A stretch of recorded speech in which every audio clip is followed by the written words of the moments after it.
नमस्कार, मैं हूं सीपी सिन्हा। आज हमारे साथ स्टूडियो में मौजूद है सर्व आदिवासी समाज के जिला अध्यक्ष जीव राखालाल मरई। आइए हम मरई जी से चर्चा करेंगे कि किन मुद्दों को लेकर आज धमतरी कलेक्टर अविनाश मिश्रा से वो मुलाकात किए। सर, आपका बहुत बहुत स्वागत है। धन्यवाद। किन मुद्दों को लेकर आज धमतरी कलेक्टर से को आप लोग ज्ञापन सौंपे हैं? आज विगत कुछ दिनों से 3-4 साल से मैं देख रहा था जी, कुछ आदिवासी समाज के बार बार क्योंकि मैं जिला अध्यक्ष हूँ सर्व आदिवासी समाज का, तो समाज से हमेशा संपर्क में रहता हूँ। कुछ बहुत सारे 10-20-40 लोग एक साथ अलग अलग टीम में आते थे और ये बात रखा जाता था कुछ ज़मीन दलाल लोग उससे संपर्क करते थे, जो रोड का ज़मीन है उसको खरीदने की बातचीत करते थे और बड़ा 10 लाख 15 लाख 20 लाख इस टाइप का सौदा करके उसको ज़मीन लेते थे। लेकिन उन किसानों को 1 लाख रुपए, 2 लाख रुपए, 3 लाख रुपए ऐसा चिल्लर पैसा दे करके उनके नाम से परमिशन ले लेते थे सामान्य जाति को बेचने का। जी जी। वो शिकायत बहुत दिन से ऐसा प्राप्त हो रहा था, तो मेरे दिमाग में आया, चूँकि सर्व समाज है, समाज का काम करते हैं, तो सूचना का अधिकार में एक बार कलेक्टर को मैंने लगाया कि 22-23, 23-24, 21-22 जी ये 3 साल का कम से कम डाटा तो मिल जाए मेरे को, जो अभी दिख रहा है वो। जी जी। तो उसमें ये समझ में आया कि वहाँ पे 154 परिवार का जमीन को कलेक्टर परमिशन दे करके आदिवासी से गैर आदिवासी में रजिस्ट्री का अनुमति दिया हुआ है, उसके तहत हुआ है। लेकिन जिस कलेक्टर ने ऐसा अनुमति दिया है उसको अध्ययन करने के बाद समझ में ये आया जी, जिसके पास 1 एकड़ जमीन है उसका भी 100% परमिशन मिल गया, जी 2 एकड़ है उसको भी परमिशन मिल गया, 3 एकड़ उसके परमिशन। उससे स्थिति ये निर्मित हुआ वो आदिवासी समाज भूमिहीन हो गया।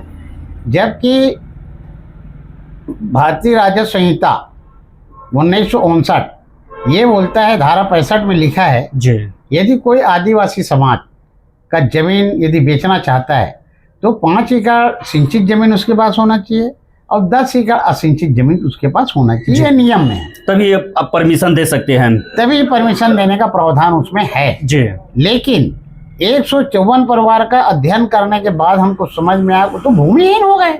जी जी। न नियम का पालन किए, न कानून पैनल किए, कुछ नहीं किए। जमीन के व्यापार करने वाले लोगों से जिला प्रशासन का मिली भगत करके उसका जमीन का परमिशन दे दिए। जी जी। और आज भूमिहीन हो गए हैं लोग। 151 परिवार घूम रहे हैं सड़क में। जी जी। इसके जांच के लिए हम लोग आज कलेक्टर साहब से मिलने आए थे।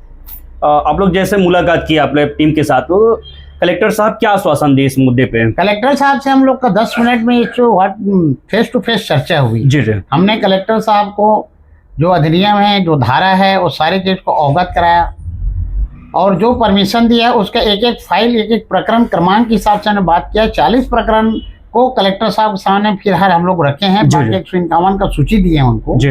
कलेक्टर साहब यह आश्वस्त किया है कि इसको मैं राजस्व सेक्रेटरी को भेजूंगा और राजस्व सेक्रेटरी को भेजने के बाद वहाँ से जो निर्देश आएगा उसे मैं कड़ी से कड़ी कार्रवाई करवाऊंगा, ऐसा करके आश्वासन दिए हैं। दूसरी बात, कलेक्टर साहब के बहुत अच्छा लगा भी जो जिला प्रशासन मिश्रा जी आया उसका। जी जी। उसने ये कहना है मैं नियम विरुद्ध कोई काम नहीं करूंगा और पहले प्रयास ये करूंगा कि आदिवासी जमीन गैर आदिवासी में ना जाए, ये मैं पहले प्रयास करूंगा। यदि किसी कारणवश किसान को बेचना ही अति आवश्यक है, मैं समाज के बीच में उसका मीटिंग कराऊंगा। मीटिंग कराने के बाद उसका गुण दोष को देख के फिर परमिशन देने के लिए समाज के साथ चर्चा करने के बाद फिर निर्णय लूंगा, ऐसा करके कलेक्टर साहब का कहना है। मरई साहब, कुछ लोगों का ये कहना है कि जो पूर्व कलेक्टर थे जो आदिवासी समाज से आते थे और उन्हीं के यहाँ पद स्थापना के समय ही जम के जो है आदिवासी को जमीन को गैर आदिवासी को ट्रांसफर किया गया है। देखिए, जांच का विषय है, बहुत अच्छा प्रश्न है, लेकिन क्या है, अब जांच इनकम्बेंसी देखा जाएगा कलेक्टर कौन था। जी जी। अभी मेरे पास इनकम्बेंसी जानकारी नहीं है जी। लेकिन जिला प्रशासन का कहीं से कहीं संलिप्तता इसमें है। जी जी। तभी इतना बड़ा कांड यहाँ पे हुआ है।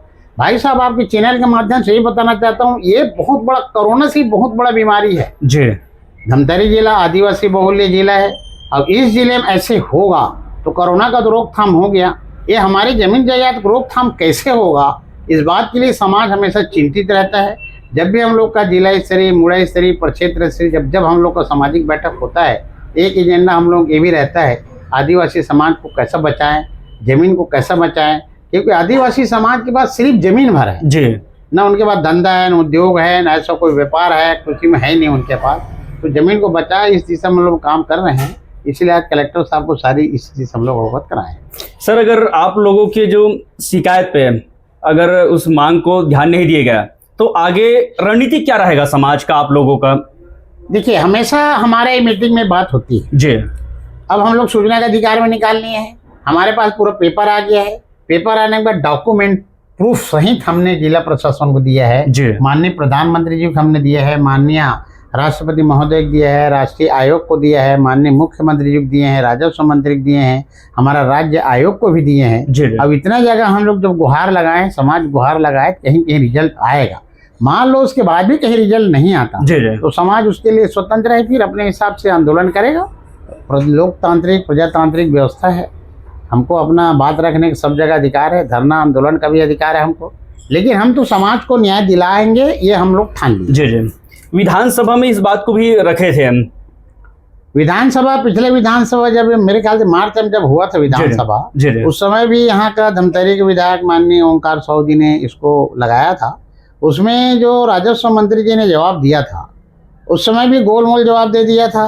मंत्री जी भी पता नहीं कितना अध्ययन किए नहीं किए पता नहीं है, लेकिन उसमें एक चीज़ बहुत अच्छा दिया है कि आदिवासी समाज का परमिशन देने के पहले 5 एकड़ ज़मीन सिंचित होना चाहिए, 10 एकड़ ज़मीन असिंचित होना चाहिए। ये लोग लिख के दिए हैं उनको डाटा, उसी को विधानसभा में राजस्व मंत्री जी ने बताए हैं। और उसके बाद उसमें कार्रवाई का आश्वासन भी दिए थे, लेकिन आज तक उसमें कार्रवाई हुआ नहीं है। बड़ा दुर्भाग्य की बात है। जी। तो आप लोग क्या चाहते हैं? हम ये चाहते हैं साहब, यदि कोई निडी आदिवासी है जी, उसका जमीन ठीक, उसको जमीन की जरूरत बेचने की जरूरत है जी, तो समाज को संज्ञान मिले, समाज उसका परीक्षण करेगा, तो उसका क्या रिक्वायरमेंट है, उसका समाज मदद भी करेगा, तभी उसको जमीन बेचने की हम लोग अनुमति देंगे। अन्यथा सामान्य रूप से जो जमीन दलाल लोगों का जो हरकत चल रहा है उससे समाज बर्दाश्त नहीं करेगा। सर, एक और जैसे हमारे दर्शक जानना चाहते हैं, क्या कलेक्टर साहब को परमिशन है या उसके लिए भी कुछ नियम टर्म कंडीशन है?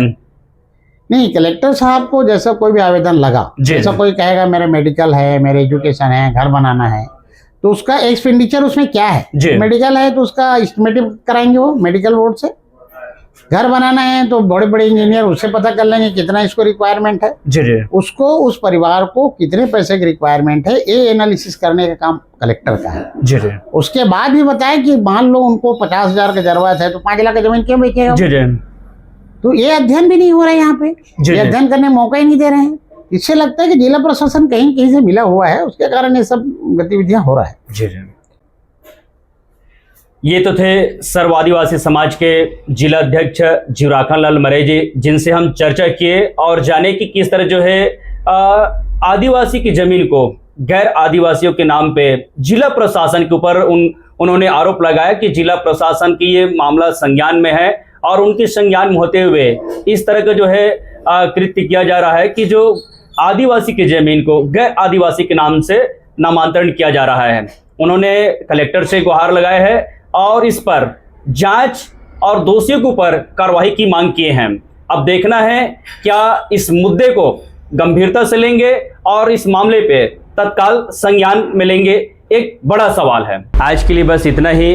अन्य धमतरी जिले की छोटी बड़ी खबरों को देखने के लिए आप बने रहे डीबी न्यूज के साथ और मुझे दीजिए इजाज़त। नमस्कार, जय जोहार।